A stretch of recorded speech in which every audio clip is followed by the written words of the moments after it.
Hala, hala. Hala. Hala, dugo.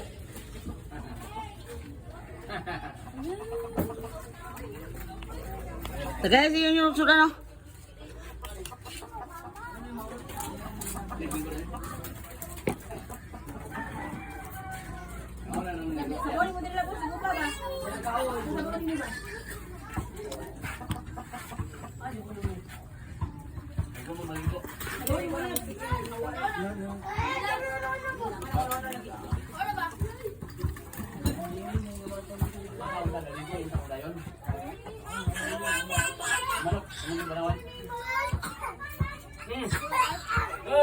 Ama si Nonoy.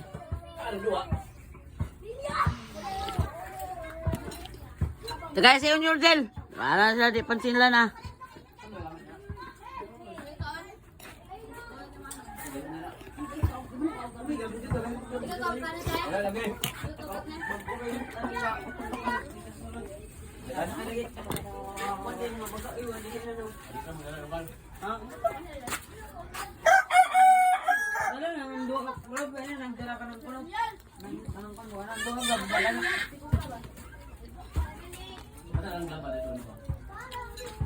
Aso. Ayon sa magkapatid, sinubukan silang pagating ng aso. Kaya naman nakaisip sila ng masamang ideya. Humingi sila ng tawad sa kanilang ama. Wala sa pabor.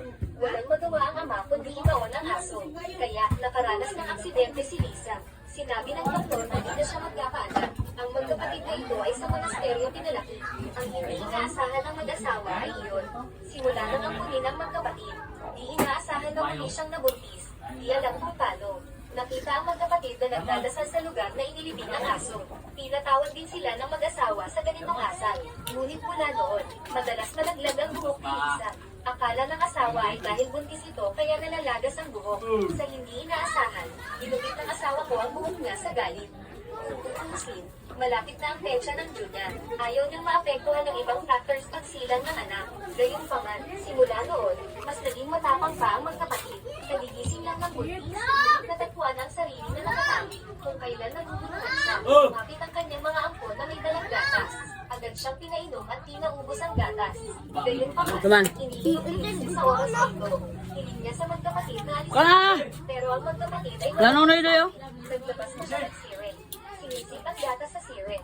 Gusto pala, nilang ilagay sa tiyan ng ina para sa pagkakilang. Pinintahan ng lalaki ang buong katawan. Nagpanggap na ang taong ito.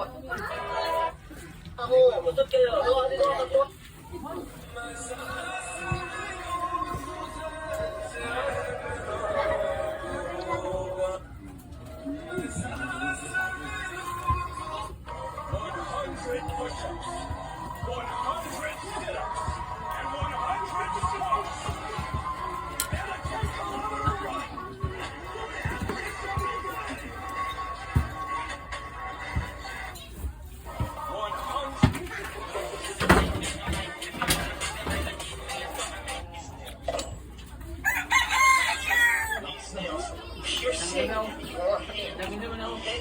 After hit, after hit.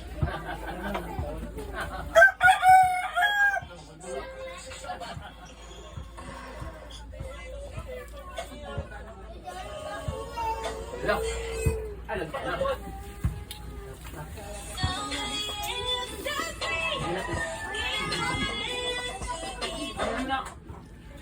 Hala.